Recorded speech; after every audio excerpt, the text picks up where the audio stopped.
Boa tarde, meus irmãos, sejam bem-vindos a mais um culto a ser transmitido virtualmente aí pelo Facebook.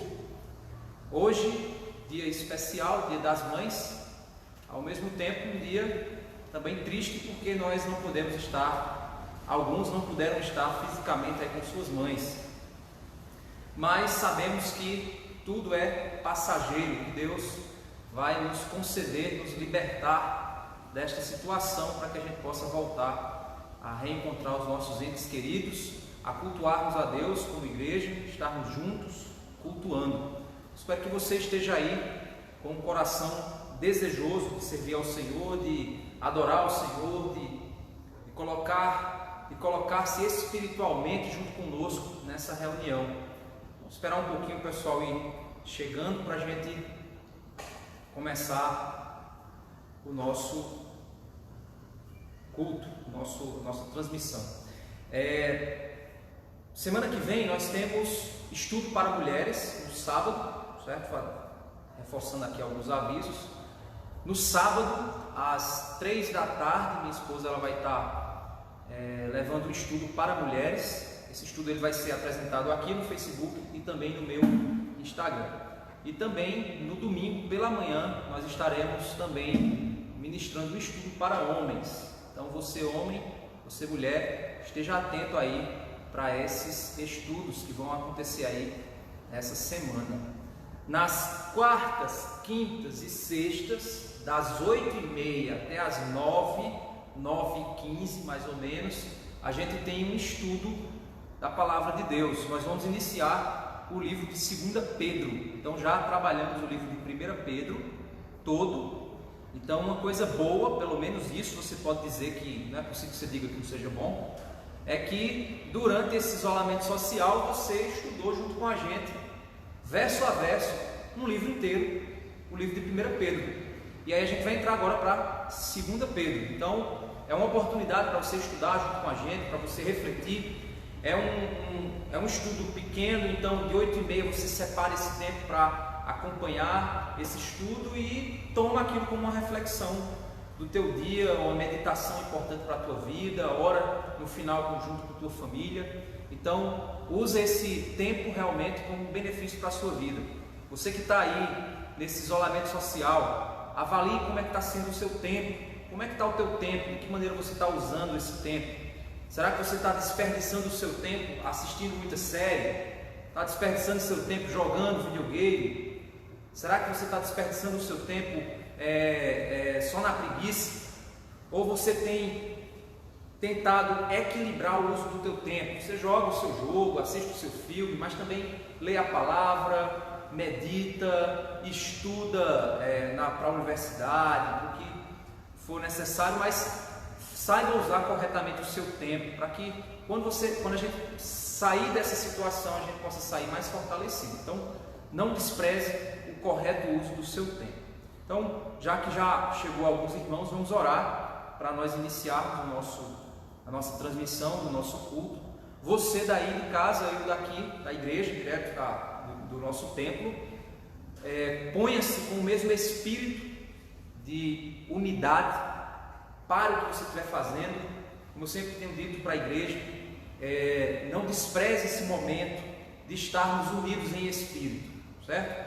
Essa ideia de não, vai ficar gravado, depois eu assisto. Não, você está quebrando, você está fazendo com que a igreja de Cristo se adeque à tua necessidade. Não é assim, certo? Não é assim que funciona a obra de Deus. A obra de Deus ela não se adequa à minha necessidade, à minha agenda. A minha agenda ela se adequa à obra do Senhor. E nós, como Igreja Batista da Graça, não estamos juntos fisicamente, mas estamos juntos espiritualmente, no mesmo sentimento. Então você aí da sua casa, você está unido aqui com o mesmo desejo de cultuar a Deus. Então não faça isso. É um conselho que eu te dou. Não faça isso. Eu sei que eu não estou aí para ver se você está fazendo ou não, mas o conselho que eu te dou não faça isso. O Senhor está vendo o teu coração. Não deixe para outra hora. Pare o que você está fazendo. Use esse momento para cultuar a Deus junto com a gente. Como a gente fazia aqui no domingo, no templo, faça da mesma forma. Mesmo que você esteja aí na sua casa, mas separe esse momento para entrar em espírito de unidade junto com a gente, para cultuarmos a Deus. É isso que realmente deve se manter acesa em nosso coração, essa chama, esse desejo de andarmos em unidade. Então vamos orar ao Senhor para nós iniciarmos. Oremos. Senhor Deus, Pai amado, Deus santo, misericordioso, obrigado, Pai, pela oportunidade de louvarmos a Ti, Senhor, podermos nos reunir como Teu povo, mesmo estando distantes, mas reunidos em Espírito. Que Teu Espírito Santo nos conceda graça, nos conceda misericórdia, nos dê, Senhor Deus, esse culto como alimento espiritual para a nossa alma, Pai. Não nos deixe sair daqui, Senhor Deus, desse momento da mesma forma como iniciamos, Pai, mas nos transforma. Que essa palavra, que esse culto, tudo que vai ser feito aqui, venha produzir glória para o Teu santo nome, Pai. Esse é o nosso desejo. Toma a vida de cada irmão que está aí de casa assistindo e que nós estejamos juntos, Pai, no mesmo sentimento. É o que te pedimos em nome de Jesus. Amém. Bem, hoje nós temos a celebração do Dia das Mães. Então, o que é que a gente vai fazer? A nossa mensagem hoje vai refletir exatamente sobre esse tema. Então, compartilhe essa mensagem, já convida pessoas para estar acompanhando das suas casas, chama tua mãe, chama teu pai, compartilha com eles, marca alguém da tua família, para que mais pessoas possam acompanhar esse momento, acompanhar essa mensagem e refletir junto conosco sobre a maternidade para a glória de Deus. Então, que Deus esteja nos conduzindo.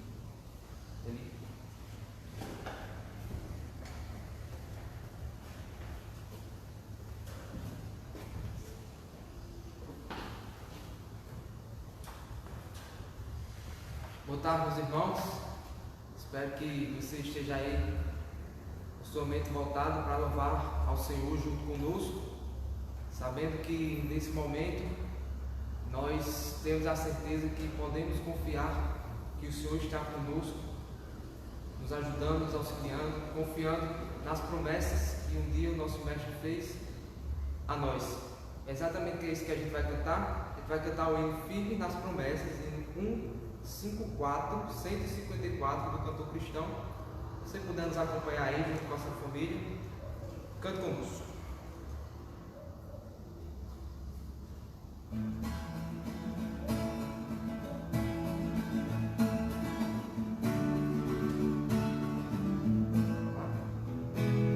Firme nas promessas do meu Salvador, cantarei louvores ao meu fico pelos séculos do seu amor, firme nas promessas de Jesus. Firme, firme, firme nas promessas de Jesus, meu Mestre. Firme, firme, sim, firme nas promessas de nas promessas não irei vagar, vindo as tempestades a me consternar, pelo verbo eterno eu hei de trabalhar, firme nas promessas de Jesus. Firme, firme, firme nas promessas de Jesus, meu Mestre.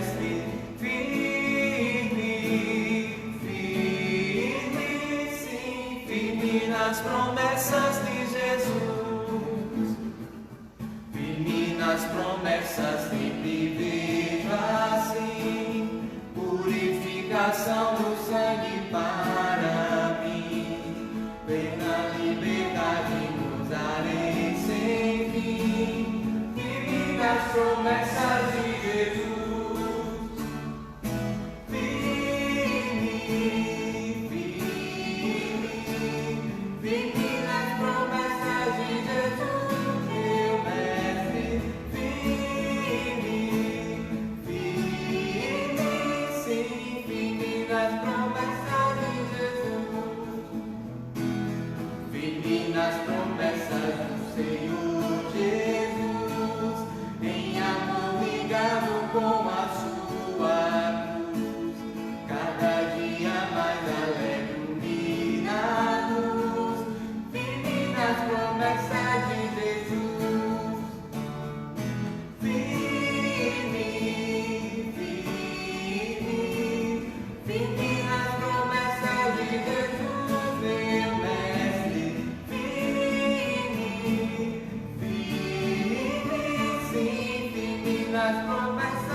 explicar teu favor, como agradecer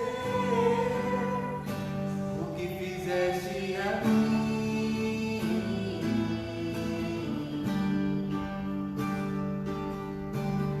Como entender teu amor, como explicar teu favor, como agradecer o que fizeste a mim.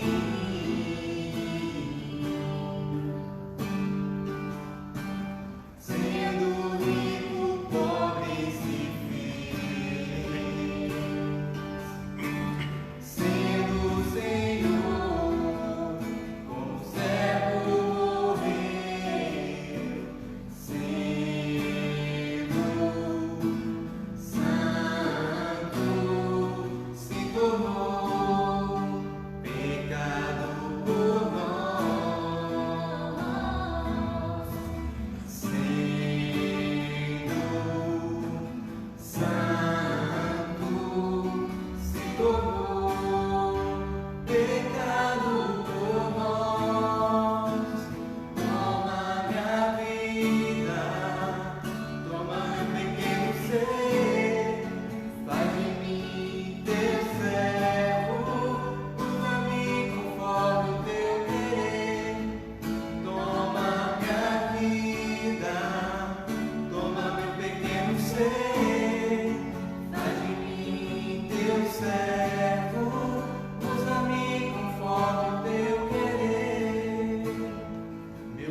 Amém.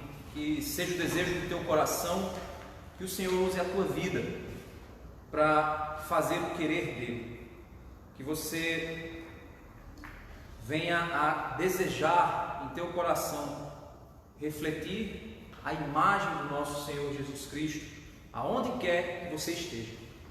Vamos orar e pedir que o Senhor esteja nos guiando, abrindo o nosso entendimento, para que a gente venha compreender a vontade do Senhor para as nossas vidas, através da sua santa palavra. Oremos. Senhor Deus, Pai amado, eterno Deus, misericordioso, Pai santo, clamamos, Pai, nesse momento, que tua misericórdia repouse sobre nós, que tua graça seja derramada em nossas vidas, que o teu Espírito Santo, Pai, venha mover o nosso entendimento e o nosso coração. Peço que o Senhor direcione, Pai, a minha mente, que a minha mente seja levada cativa à tua palavra, que cada um dos que estão ouvindo possam também refletir a partir da tua palavra santa. Fala aos nossos corações, nos ajuda a sermos santificados pela palavra, porque somente assim nós seremos semelhantes, Pai, à imagem do teu Filho. É isso que te pedimos em nome de Jesus. Amém. Bem, nossa mensagem hoje, a gente vai refletir sobre esse tema, Dia das Mães. E para que a gente possa compreender um pouco sobre o Dia das Mães, é fato que muitas pessoas, elas acham, acusam a Bíblia de ser machista, de desprezar até certo ponto a maternidade. Nós sabemos que não é bem assim, não é esse o fato.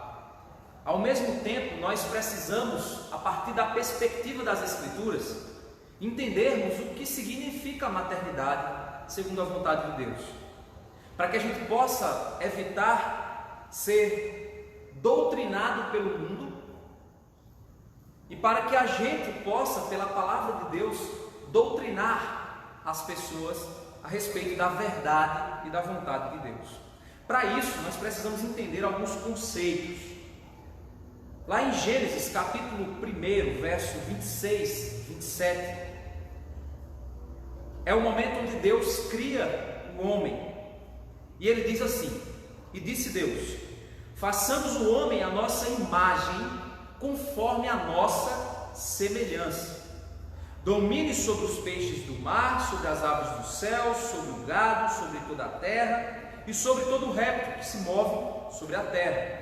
E criou Deus o homem à sua imagem, a imagem de Deus o criou, homem e mulher os criou. O primeiro ponto que a gente precisa observar aqui é que quando Deus cria o homem, o ser humano, a humanidade, ele diz: façamos o ser humano a nossa imagem, conforme a nossa semelhança. Quando Deus diz façamos, Deus está falando no contexto do Elohim, que significa a Trindade. O Deus triuno, conversando com as pessoas da Trindade, as pessoas da Trindade conversando entre si, chegaram à conclusão de que deveriam fazer o homem conforme a sua imagem e sua semelhança. Significa dizer que existem atributos que nós, seres humanos, temos, que são os mesmos atributos que Deus possui. Alguns desses atributos que Deus possui, Ele nos fez semelhantes a estes atributos que Deus tem. Alguns desses atributos que Deus tem não foram nos dados. É o que a teologia chama de atributos incomunicáveis. Atributos que Deus não nos deu. Por exemplo, nós não somos oniscientes, nós não somos onipresentes, nós não somos onipotentes. Nós não podemos tudo. Nós não temos toda a sabedoria do mundo. Mas existem atributos que Deus nos comunicou. Por exemplo, raciocínio, emoções, vontades, coisas que Deus tem como pessoa, Deus nos deu para que nós como pessoas também tenhamos. O fato é que Deus, quando cria o ser humano à imagem e semelhança dele. E o texto, no verso 27, ele diz que Deus criou homem e mulher conforme a imagem e semelhança de Deus. Isso nos leva a crer que homem e mulher são imagem e semelhança de Deus como indivíduos igualmente importantes no projeto criacional de Deus. Porém, homem e mulher, como a gente vai ver na sequência, eles possuem características distintas que tornam eles complementares. Homem e mulher são iguais em importância diante de Deus, mas diferentes em responsabilidades e papéis. As responsabilidades e papéis de homens e mulheres se complementam para assim formar a imagem e semelhança de Deus. Existem aspectos da imagem e semelhança de Deus que elas são apresentadas em nós como indivíduos. Algumas características que nos fazem imagem e semelhança de Deus é apresentada no homem e na mulher. No entanto, alguns outros atributos da pessoa de Deus são apresentadas em nós quando homem é homem e mulher é mulher. Então existem atributos que Deus manifesta, visível em nós, a partir da masculinidade bíblica e a partir da feminilidade bíblica. Existem aspectos também da pessoa de Deus que Deus revela através de nós quando homem e mulher tornam-se uma só carne. Então vamos entender. Primeiro, eu, homem, eu, mulher, sou imagem e semelhança de Deus como indivíduo. O homem, como ser masculino, é imagem e semelhança de Deus, revelando os aspectos masculinos, nos aspectos masculinos, aquilo que reflete a pessoa de Deus. A mulher, da mesma forma, nos aspectos de sua feminilidade bíblica, ela revela aspectos a respeito da pessoa de Deus em sua feminilidade. Então existem aspectos da pessoa de Deus que só o homem masculino revela e só a mulher feminina revela. Existem aspectos que o homem revela e a mulher revela igualmente, mas existem aspectos que só o masculino revela, só o feminino revela. E existem aspectos da pessoa de Deus que só tornar-se uma só carne pode revelar esses aspectos. Quando é importante nós entendermos isso, por quê? Porque nós sempre caímos naquele pensamento: Deus é homem ou mulher? Esse é um fato que a gente às vezes se pergunta: Deus é homem ou Deus é mulher? Nós não percebemos nas Escrituras uma importância muito dada a esse aspecto, se Deus é homem ou se Deus é mulher. Não estou dizendo aqui que Deus é mulher ou Deus é homem. Estou dizendo que Deus é Deus e fez os homens masculinos revelarem aspectos do ser de Deus e as mulheres revelarem aspectos do ser de Deus, que somente as mulheres podem revelar e somente os homens podem revelar. Gênesis capítulo 2, verso 18, quando Deus criou o homem e havia só criado o homem masculino, Adão, ele disse o seguinte: disse o Senhor Deus: não é bom que o homem esteja só, far-lhe-ei uma ajudadora idônea para ele. Gênesis 2, do 20 ao 24, diz assim: e Adão pôs os nomes a todo gado, às aves dos céus, a todo animal do campo, mas para o homem não se achava ajudadora idônea. Essa palavra é importante. Então o Senhor Deus fez cair um sono pesado sobre Adão, e este adormeceu. E tomou uma de suas costelas, e cerrou a carne em seu lugar, e da costela que o Senhor Deus tomou do homem, formou uma mulher e trouxe-a a Adão. Isso. E disse a Adão: esta é agora osso dos meus ossos, carne da minha carne. Esta será chamada mulher, porque do homem foi tomada. Portanto, deixará o homem seu pai e sua mãe, e apegar-se-á a sua mulher, serão ambos uma carne. Aqui o meu objetivo não é trabalhar os aspectos da masculinidade, eu vou trabalhar os aspectos da feminilidade e vou direcionar você a apontar mais especificamente em um dos aspectos da feminilidade, que é a maternidade. Vamos lá. Quando Deus diz não é bom que o homem esteja só, far-lhe-ei uma auxiliadora idônea, uma ajudadora idônea, a palavra que ele usa para ajudadora idônea é a palavra hebraica ezer kenegdo. Eu não sou especialista em hebraico e não sou intérprete de hebraico. Para chegar a essa conclusão, eu recorri a comentários e recorri a especialistas.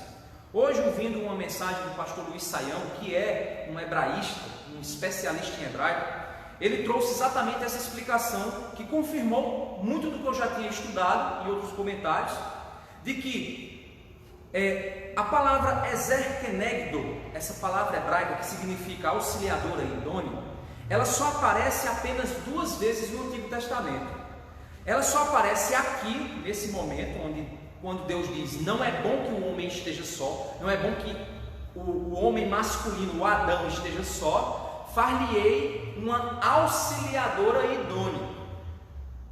É importante nós entendermos que essa auxiliadora idônea, ela foi tirada da costela de Adão. Isso dá um significado que o texto hebraico pode nos fazer entender o seguinte: que essa auxiliadora é tirada do lado, por quê? Porque ela não é tirada da cabeça para ser superior ao homem, nem é tirada do pé para ser inferior ao homem, mas é tirada do lado para que o homem possa caminhar de igual a igual com ela. Essa auxiliadora idônea, ela é uma ezer kenegdo, da mesma forma que a palavra hebraica é usada no Salmo 33:20, quando diz que Deus é o nosso ezer kenegdo, ou seja, Deus é o nosso auxiliador idôneo. O que isso quer dizer? Não quer dizer que, não significa dizer que auxiliador, e quando você vê essa palavra no português, você diz assim: será que é uma empregada? Será que é uma secretária? Ah, já sei, ela é a secretária dele. Não significa essa palavra no hebraico, jamais essa palavra dá a ideia de inferior, porque senão ela não seria usada para Deus. No segundo e único momento em que essa palavra é usada no Antigo Testamento. Mas essa palavra, ela dá a ideia de que a auxiliadora idônea é aquela que concede auxílio para o que não possui força suficiente sozinho. Olha o que ele quer dizer. Vamos ler de novo o texto, você vai entender isso. Não se achava ajudadora idônea. Não é bom que o homem esteja só. Percebendo a solidão do homem, percebendo a missão que Deus havia dado a ele, como aquele que iria prover e proteger a criação, foi visto que essa missão a ser conduzida por ele não teria sucesso se ele estivesse sozinho. E era necessário que se encontrasse alguém que o auxiliasse como companheira. E esta companheira teria a característica de ser uma ezer kenegdo, ou seja, um auxílio na hora em que ele não tivesse força sozinho.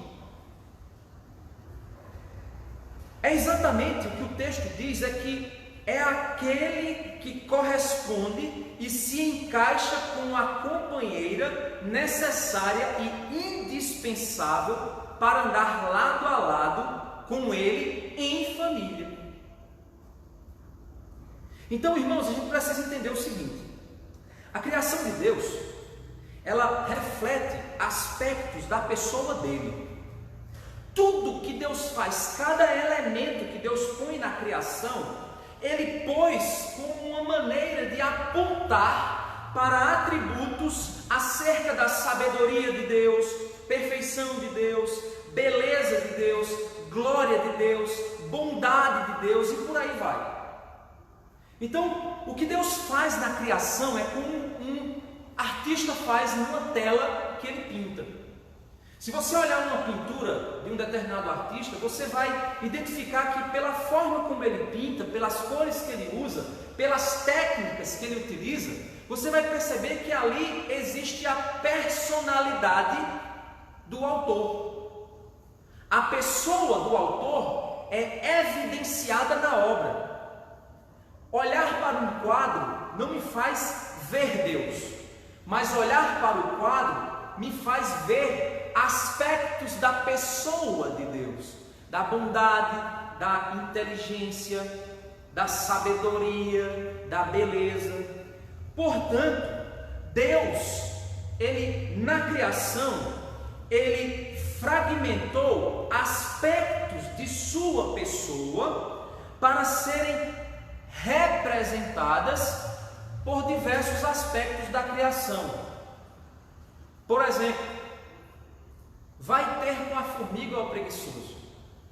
É interessante que Deus, quando criou a formiga, Ele acabou também usando a formiga como um exemplo de trabalho em equipe, de alguém que trabalha, de alguém sábio que produz no verão para o inverno. Deus, quando diz que o seu filho tem uma noiva, Ele utiliza a figura do amor sacrificial de Cristo pela igreja no aspecto do casamento, dizendo que o homem deve amar sua mulher como Cristo amou a igreja. Ou seja, o casamento revela o aspecto do amor sacrificial, do relacionamento eterno entre Cristo e a igreja.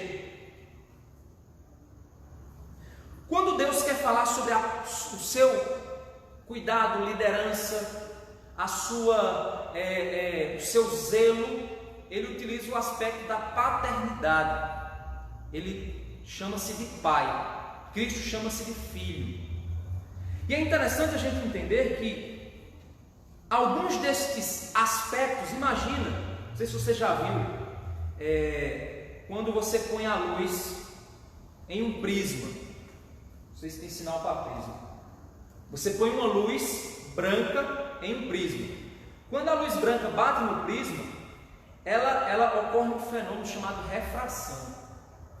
Ela é dividida em várias faixas de cores. Você talvez já deve ter visto isso na TV. A luz branca entra aqui, aqui sai parecendo um arco-íris. Ela é particionada, mas aquilo ali são partes de como aquela luz branca ela chega naquele prisma. Deus, Ele revelou-se a si mesmo, seus atributos, suas capacidades na criação. E existem esses aspectos da pessoa de Deus que Ele pôs especificamente na masculinidade bíblica e pôs na feminilidade bíblica.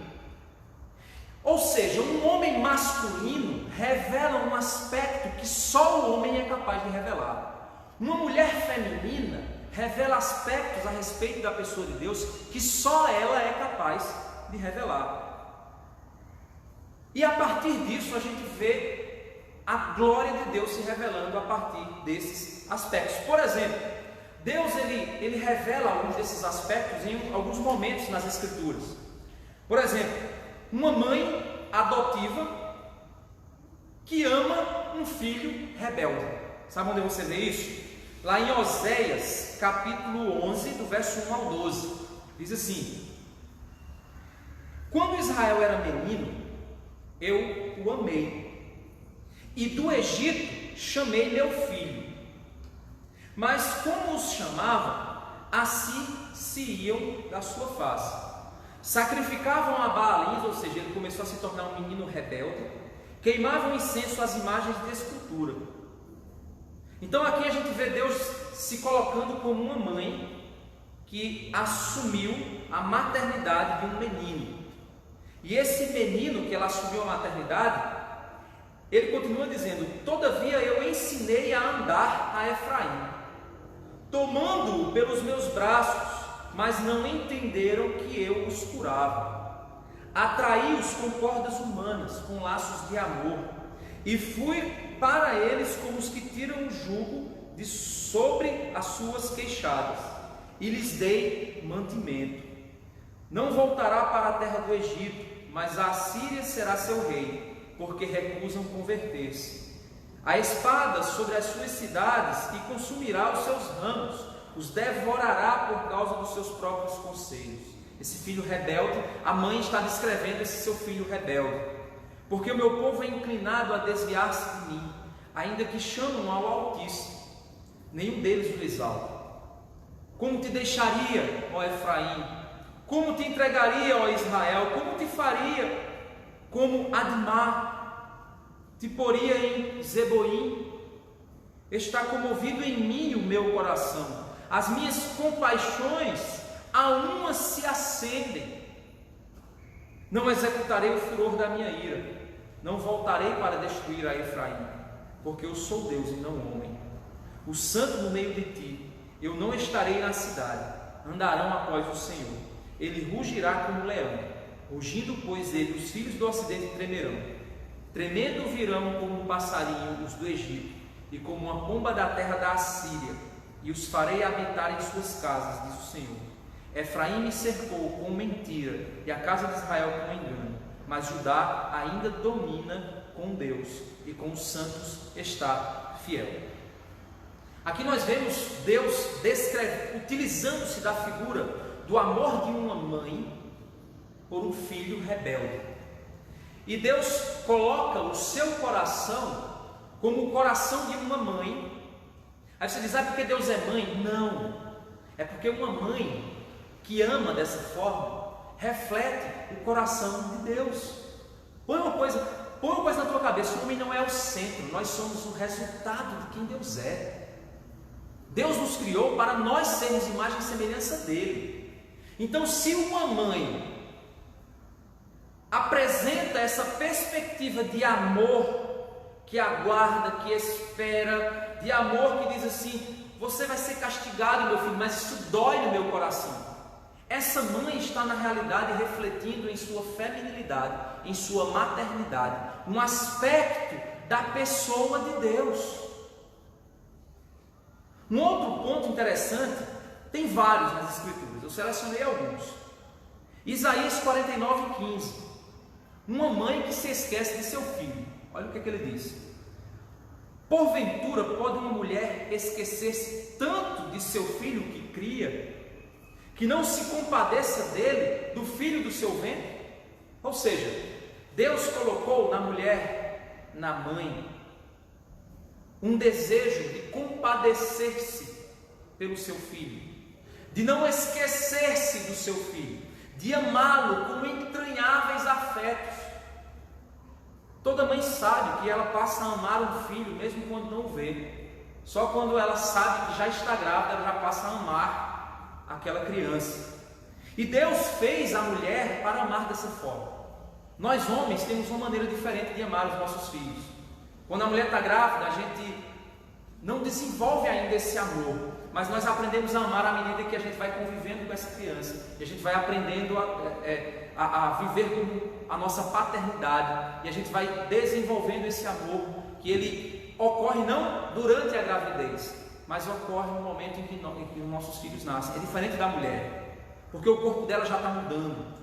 Então Deus colocou nas mulheres uma perspectiva de desejarem compadecer-se de seus filhos e de não esquecê-los, de pensar primeiro neles. E aí Deus usa essa figura e diz assim: porventura uma mulher pode esquecer-se de seu filho? Porventura uma mulher pode não se compadecer do filho do seu ventre, daquele que saiu das suas entranhas, do seu ventre?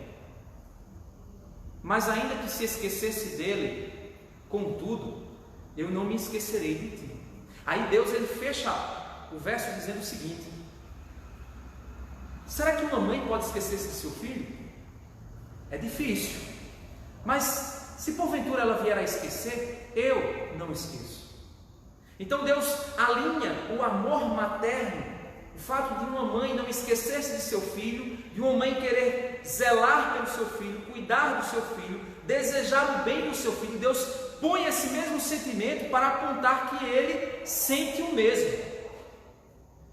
Então Deus é mãe? Não.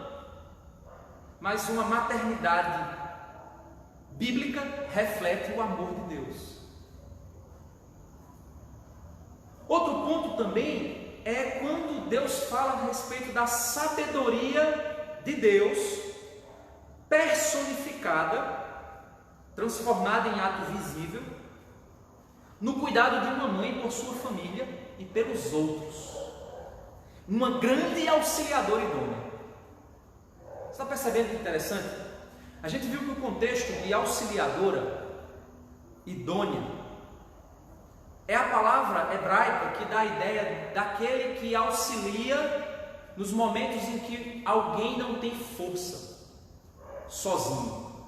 Quando alguém não tem força sozinho, o Espírito Auxiliador, ele vem na direção daquele que está precisando para cuidar, zelar e dar a ele o cuidado que ele não consegue ter de si mesmo. Ser o auxílio na hora da dificuldade. Esse Espírito Auxiliador, ele é o cerne da identidade feminina. É o significado do que uma mulher feminina tem em seu coração. E quando essa mulher feminina, ela consegue representar esse aspecto da pessoa de Deus, e ela consegue exercitar a feminilidade bíblica de modo pleno, como auxiliadora idônea, nós temos um exemplo clássico de Provérbios 31. Vamos lá para Provérbios 31? Abra sua Bíblia lá em Provérbios 31. Quem era essa grande auxiliadora idônea? É o seguinte: mulher virtuosa, ou seja, mulher que despertou a sua feminilidade conforme a vontade de Deus para ser auxiliadora idônea. Que mulher é essa? Mulher virtuosa, quem achará o seu valor muito excede o de finas joias. O coração do seu marido confia nela e não haverá falta de ganho. Ela lhe faz bem e não mal todos os dias da sua vida. Busca lã e linho, de bom grado trabalha com as mãos. É como um navio mercante, de longe traz o seu pão. É ainda noite, e ela já se levanta e dá mantimento à sua casa, tarefas às suas servas. Ela examina uma propriedade, adquire-a, planta uma vinha com a renda do seu trabalho. Cinge os lombos com força, se fortalece os seus braços. Ela percebe que o seu ganho é bom, a sua lâmpada não se apaga de noite. Estende as mãos ao fuso, mãos que pegam na roca. Abre a mão aos aflitos, olha só, e ainda estende aos necessitados. Quanto à sua casa, não teme a neve, pois todos andam vestidos de lã escarlate. Você está vendo que essa mulher, ela parece preencher as lacunas do auxílio, as lacunas daqueles que sem ela estariam com frio na neve, sem ela estariam necessitados, sem ela a sua lâmpada na sua casa se apagaria, a propriedade não seria administrada, a sua casa não seria mantida. Faz para si cobertas, veste-se de linho fino e de púrpura. Seu marido é estimado entre os juízes, quando se assenta com os anciões da terra. Ela faz roupas de linho fino e as vende. Ela fornece cintas aos comerciantes, ainda é administradora de um comércio. A força e a dignidade são seus vestidos, e quanto ao dia de amanhã, não tem preocupações. Fala com sabedoria, e a instrução da bondade está na sua língua. Cuida do bom andamento da sua casa, não come o pão da preguiça. Seus filhos se levantam e a chamam bem-aventurada. Seu marido a louva dizendo: muitas mulheres são virtuosas no que fazem, mas você supera todas elas. Vamos dar um tempinho aqui, depois a gente finaliza esse texto. Perceba aqui que o livro de Provérbios, ele é um livro de sabedoria que utiliza alguns recursos poéticos. Um dos recursos que o livro de Provérbios utiliza é criar personagens. O personagem da mulher sabedoria e o personagem da mulher loucura. E um jovem que está sendo instruído pelo seu pai.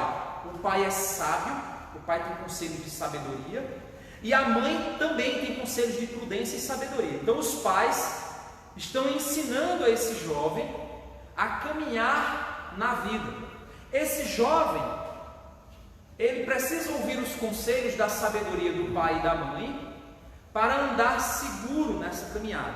Mas no meio do caminho existe a mulher loucura, que tenta seduzi-lo, existe a mulher sabedoria. O livro de Provérbios caminha em tudo isso, e no fim o livro de Provérbios termina com a mulher sabedoria.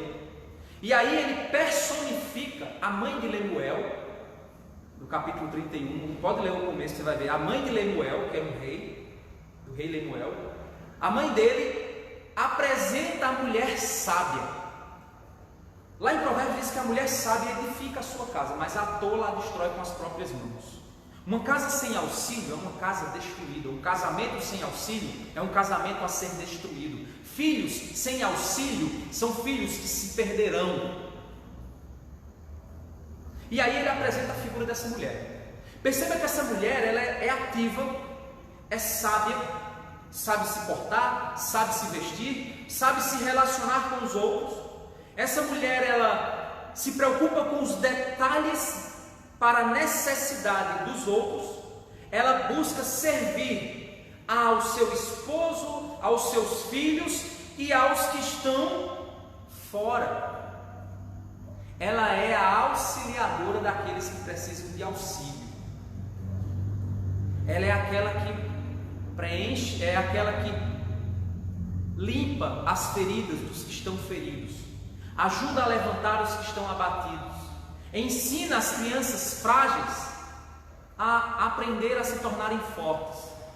Grandes homens de Deus tiveram grandes mães, grandes líderes, grandes homens líderes neste mundo tiveram grandes mães ensinando e educando, puxando a orelha, repreendendo, ensinando ele a caminhar, mandando ele fazer a lição de casa.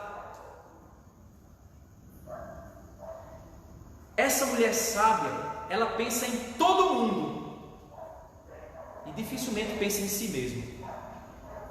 Ela é altruísta, ela se entrega ao serviço dos outros. Mas o texto agora confronta essa mulher que é amada, louvada pelo seu marido, louvada pelos seus filhos, bem vista pela sociedade. É contrastado essa mulher sabedoria, uma mulher que se doa, por uma mulher egoísta. Olha o que é que diz, verso 29. Muitas mulheres são virtuosas no que fazem, mas você supera todas elas. Enganosa é a graça e vã é a formosura, mas a mulher que teme ao Senhor, essa será louvada. Deem a ela o fruto das suas mãos, e que de público as suas obras a louvem. Olha que interessante, ele contrasta uma mulher que se doa por uma mulher egoísta. Uma mulher que se doa, que as obras belas dessa mulher, as obras que trazem louvor para essa mulher, são as obras que elas despertam nos outros. É diferente da mulher egoísta, que só se preocupa com sua aparência, que só se preocupa com sua formosura, que quer apresentar as obras de sua beleza, que quer se concentrar somente em si mesma, de modo egoísta. Essa não é a mulher sábia.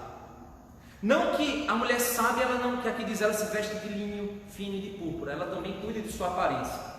Mas ela é uma mulher que está preocupada com quem está precisando de auxílio, diferente de uma mulher egoísta que está preocupada com sua própria aparência unicamente, que os outros não importam para ela. A maternidade feminina é um aspecto da revelação da pessoa de Deus. E por isso, a gente deve posicionar a maternidade no lugar correto, para que essa maternidade seja bênção na vida dos filhos, do esposo e dos outros. Essa mulher virtuosa é uma mãe. Essa mulher virtuosa é uma mãe perfeita. É fato, e eu quero dar descanso ao coração das mulheres que estão nos assistindo aqui, que essa mulher, ela é impossível de existir com essa perfeição toda aqui. Sabe por quê? Porque ela é a personificação de uma mulher feminina, a personificação da sabedoria de Deus representada em uma mulher feminina. Certo? A personificação da sabedoria de Deus representada em uma mulher feminina. As mulheres, elas não vão conseguir viver 100% disso aqui nesse mundo pecaminoso, mas as mulheres que buscam ao Senhor, elas irão cada vez mais se aproximar deste padrão aqui. E as que não se aproximam, elas vão se aproximar do padrão do egoísmo, não do padrão altruísta, do que se entrega, mas do padrão que diz: vocês se entreguem por mim. E não aquele que diz: eu estou aqui para servir vocês. É aquele que diz: vocês estão aqui para me servir. Esse é o padrão feminista. Sabe por que é o padrão feminista? Porque a feminista, ela aborta. Sabe por que ela faz aborto? Porque ela só pensa nela. Meu ventre não vai ser incubadora para ninguém. Eu não vou ser incubadora para ninguém. Essa é uma frase que eu já ouvi um feminista dizer. Mulher agora é incubadora. Por quê? Porque a feminista, ela só pensa em si mesma. É assim que funciona. Enquanto o machista, ele reduz as mulheres a uma perspectiva de auxiliadora empregada, a feminista reduz os homens a uma perspectiva de: você serve a mim. A única coisa que você serve para mim é você servir a mim. Por isso que, no que diz respeito à maternidade bíblica, a maternidade bíblica é uma dimensão da feminilidade bíblica. Vamos lá. Uma mulher feminina pode até não ter filhos de sangue, mas ela é tia de sangue de alguém. Ou se ela é filha única, ela pode ser tia de sala de aula, tia médica, tia dentista, tia empregada, tia empresária.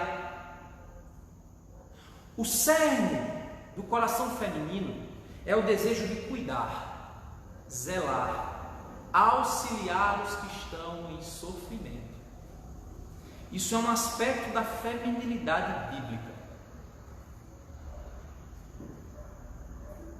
Ela possui filhos espirituais que não são do seu ventre, mas são do seu coração. Ela deseja cuidar dos outros. Ela deseja ser o auxílio aos que sofrem. Mas para que isso aconteça, a gente não pode cair nos extremos. Quais são os extremos? Ou a gente romantiza a maternidade e tira a maternidade da perspectiva divina, ou a gente despreza a maternidade e também tira a maternidade da perspectiva divina. A romantização não deve ser feita, o desprezo também não deve ser feito. Nós devemos posicionar a maternidade bíblica dentro da perspectiva que Deus assim determinou. Deixa eu te dizer por quê. Romantizar a maternidade faz a mãe assumir o lugar de Deus. Cuidado com isso. Porque uma mulher feminina, ela não é Deus. Ela é uma representação da imagem de Deus no aspecto da feminilidade. Um homem masculino, ele não é Deus. Ele é a representação masculina de Deus no aspecto da masculinidade. Um casal casado, uma só carne, não é Deus. Então, olha, eu não posso divinizar a masculinidade. Quando eu faço isso, quando eu exalto a masculinidade, a posição de Deus, eu tomo o lugar de Deus e eu deixo de ser bênção para os outros. Quando eu faço isso com a feminilidade, da mesma maneira. O que isso quer dizer? O homem tem que se posicionar no lugar que ele é, criatura de Deus, servo de Deus. Se uma mulher quiser ser bênção na vida de alguém, ela tem que ter uma feminilidade bíblica. Ela tem que ter uma serva feminina de Deus. Se uma mãe quer ser bênção, ela tem que ser uma serva materna. Ela tem que ser uma mãe serva de Deus, se colocando na posição de criatura e usando o que Deus deu a ela acerca da maternidade para abençoar os outros, esposo, filhos, amigos, pessoas que precisam de cuidado. Romantizar a maternidade faz a mãe assumir o lugar de Deus, deforma a maternidade como bênção na vida dela e dos outros, porque se torna idolatria. A romantização da maternidade diviniza a maternidade, como se a mãe fosse uma figura que não tem erros, que nunca fraqueja, uma mulher que super poderosa. Você talvez já deve ter visto isso. Isso alimentado pelo feminismo.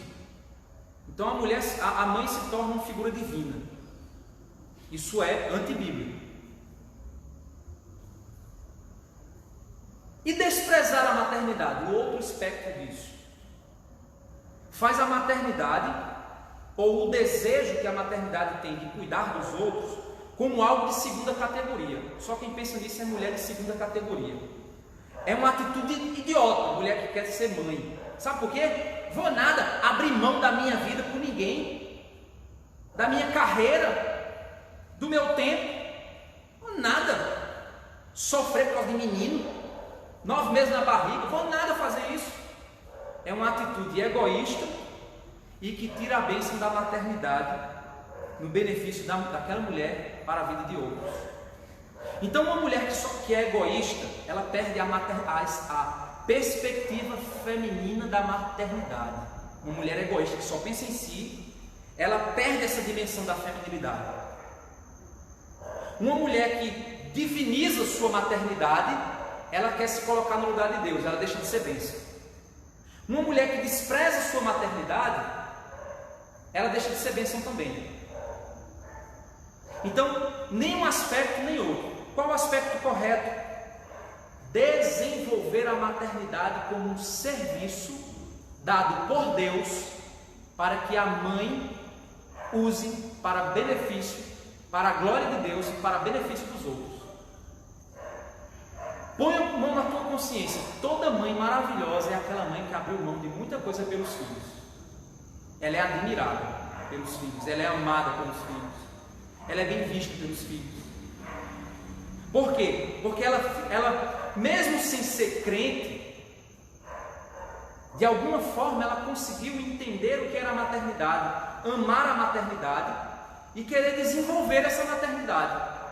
E aí ela se tornou bênção para os seus filhos. Ela se tornou serva de Deus na vida dos seus filhos. E se ela for crente, pastor, pior ainda se ela não for essa bênção. Porque se ela é crente e ela não é uma mãe que abençoa os seus filhos, ela precisa bater um papo muito sério com Deus. Por esse motivo, a feminilidade bíblica desperta na mulher um desejo por ser mãe, ou de filhos biológicos, ou de filhos espirituais.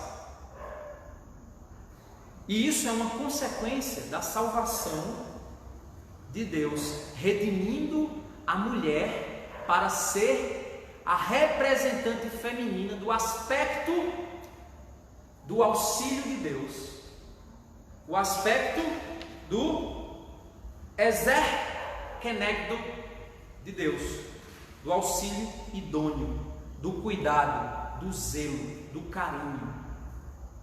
É por esse motivo que normalmente, não vou dizer que sempre, mas normalmente as mulheres, existem exceções, mas elas tendem mais às áreas de saúde, às áreas de educação.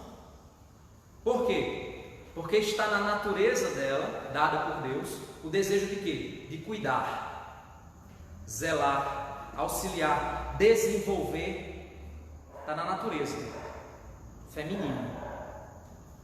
E os meninos, por que é que eles tendem? Normalmente eles tendem, o foco não são homens aqui não. Quem sabe quando for a mensagem para o Dia dos Pais eu falo sobre isso. Mas o foco dos meninos normalmente eles querem o quê? Engenharia, ir para o bombeiro, ser policial. Por quê? Porque no coração deles está o desejo de quê?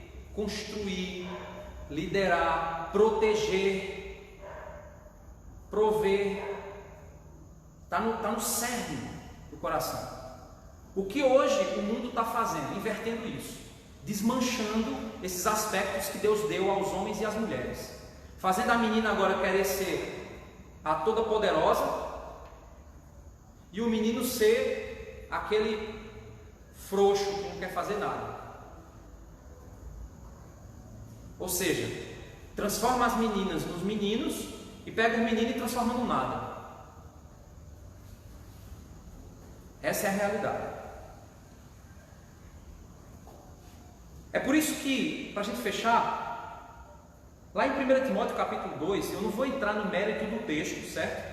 O pessoal da nossa igreja, da Batista da Graça, já sabe que eu trabalhei esse texto já várias vezes com vocês, mas eu vou entrar direto na aplicação do texto, certo? Vou explicar rapidamente o que ele se propõe. O apóstolo Paulo aqui estava discutindo a respeito dos papéis de homens e mulheres dentro das igrejas. E aí, quando ele vai trabalhar o aspecto da feminilidade, da masculinidade, como é que elas se revelam dentro da igreja, o papel do homem, o papel da mulher, a forma como isso vai acontecendo, tem um momento lá que ele diz: não permite que a mulher ensine nem que exerça autoridade de homem. E aí ele começa a dar algumas razões. E é aqui onde ele começa a exaltar o aspecto da feminilidade. Ele diz o seguinte: porque primeiro foi formado, 1 Timóteo capítulo 2, verso 13 e 15. Porque primeiro foi formado Adão, depois Eva. E Adão não foi enganado, mas a mulher, sendo enganada, caiu em transgressão. O que é que Paulo está querendo dizer aqui? Ele não está dizendo que a mulher é mais facilmente enganada, mas ele está dizendo que a mulher foi enganada no momento em que ela tentou assumir a função de Adão. E Adão, conscientemente, deveria ser o líder e o protetor, ele foi omisso. Então Adão deixou de ser homem e Eva deixou de ser mulher, sendo enganada para que ela assumisse a função de Adão naquele momento ali. E aqui o texto ele continua dizendo o seguinte: salvar-se-á, ele diz, a mulher salvará a sua feminilidade, porém, dando à luz filhos, se permanecer com modéstia na fé, no amor e na santificação. Ele não está dizendo, aí a mulher diz assim: mas e eu que sou solteira e não vou ter filhos, e agora? Não, ele não está dizendo que você precisa ter filhos. Ele está dizendo que a mulher, a feminilidade bíblica, ela é evidenciada na salvação da mulher no momento em que ela dá à luz filhos, ou seja, ela tem esse aspecto do cuidado dos filhos, como permanecendo na modéstia, na fé, no amor e na santificação. Ou seja, cada um assume o seu papel. O homem na proteção, provisão, projeto para a igreja, a mulher no cuidado, no zelo, no carinho de filhos, físicos ou espirituais, certo? Porque se eu disser aqui que esse texto Paulo está dizendo que é filhos biológicos, então mulher solteira não vai ser salva. Isso não está dizendo nada disso.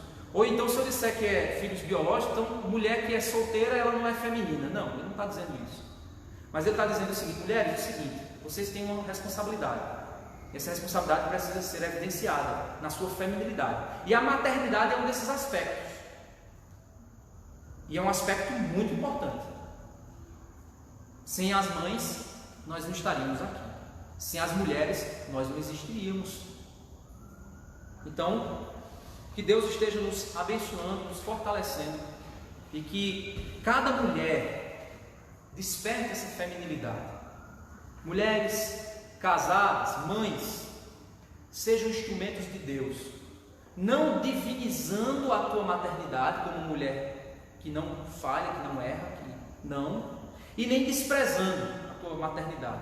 Seja equilibrada, instrumento de Deus, para você representar esse aspecto divino da maternidade. E mulheres solteiras, cuidado para você não cair no egoísmo. Você dizer: não, mas eu não sou mãe, então não tem preocupação. Não, você, como mulher, você tem a maternidade dentro de si. Pode não ser filhos físicos, mas podem ser filhos espirituais. Pode ser o cuidado. Vê lá o ministério das viúvas que é dado por Paulo, as mulheres viúvas. Então se você não quis casar porque você não quer ser mãe, aí você precisa trabalhar esse aspecto com Deus, certo? Mas você pode sim ser mãe sendo solteira. Como, pastor? Mãe espiritual. Desperte a maternidade. Você não é tia? Se você é tia, você tem seus sobrinhos ali que você ama como se fossem seus filhos. Você é professora, você é médica, você pode despertar esse auxílio para outras pessoas.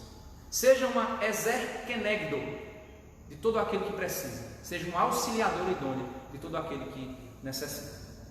Então, está aí Deixa eu só ver aqui para a gente finalizar e orar. Temos gente aqui. Deixa eu ver aqui quem é que está. Luciene, Deus abençoe Luciene, família. Luciene e Lúcia estão nos assistindo. Nossa irmã Terezinha, feliz Dia das Mães para todas vocês. Débora, Luciene, Terezinha, Juliana e Denis, né? Dona Linda também deve estar lá assistindo todo mundo junto. Alberto também está lá com Joseane, Dona Carmen está aí. Então Deus abençoe a vida de vocês. Eu vou pedir para a Michele colocar no grupo da igreja, quando a gente fechar aqui a transmissão, o vídeo que a gente falou hoje, mais cedo, que tem um outro vídeo, né? A gente já postou um vídeo lá no grupo, então a gente vai postar esse outro vídeo lá, certo? Daqui a pouco esse vídeo também que está lá no Facebook. Então vamos orar, pedir a Deus que esteja nos guardando, orar por todas as mães. Deus abençoe a vida de vocês, Deus fortaleça cada mãe, que o amor de Deus repouse sobre a vida de vocês, que os filhos aprendam a honrar as suas mães, que as mães aprendam a exercer essa missão de mãe da maneira mais gloriosa, segundo a vontade de Deus. Que Deus esteja guardando as nossas vidas. Vamos orar? Oremos. Senhor Deus, Pai amado, misericordioso, Deus santo, abençoa, Pai, cada mãe, Senhor. Abençoa cada mãe que pode nesse momento estar se sentindo sozinha, por não ter sido visitada, por conta desse vírus, Pai, maldito. Que o Senhor possa, Pai, conceder a elas a graça de entenderem que seus filhos podem não ter visitado por um ato de amor, de cuidado, de zelo, e por isso não visitaram.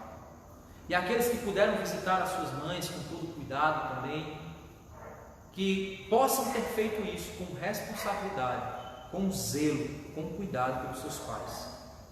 Obrigado, Senhor Deus, pela tua graça, pela tua bondade. Obrigado, Senhor Deus, por tudo que o Senhor tem feito. Continua protegendo essas mães, continua conduzindo elas segundo a tua graça. Aquelas mães que ainda não conhecem o Senhor Jesus, liberta os seus corações, faz elas compreenderem que precisam de Cristo em suas vidas, porque sem Cristo elas não terão acesso à eternidade. Elas podem ter sido as melhores mães do mundo, mas se elas não tiverem o Senhor Jesus, elas não serão salvas. Que elas possam abrir seu coração para Cristo, porque salvação não vem por obras, só vem por meio de Jesus. A salvação não vem por ser mãe, a salvação vem por ser filha de Deus. Então, Senhor, que elas possam receber a Cristo em suas vidas. E aqueles filhos, Pai, que não puderam visitar suas mães, o Senhor guarde o coração deles, console o coração deles e ajude-os, Pai, a compreender que todas as coisas cooperam para o bem e que de alguma forma o Senhor está trabalhando de maneira que nós não entendemos. Obrigado por tua bondade, por tua graça. É o que te pedimos, Pai, em nome de Jesus. Amém. Fique atento aí que o pessoal da Igreja Batista da Graça vai estar aí ligando uns para os outros, né? A gente tem grupos de oração já formados, certo? Então esses grupos de oração que já estão formados, eles irão ligar aí o WhatsApp uns para os outros, para que estejam em oração uns pelos outros. E daqui a pouco, Michele vai estar colocando aí no grupo, logo quando eu fechar a transmissão, ela já vai lançar no grupo um segundo vídeo que a gente fez aí para o Dia das Mães. Deus abençoe, que a graça de Deus esteja com todos vocês.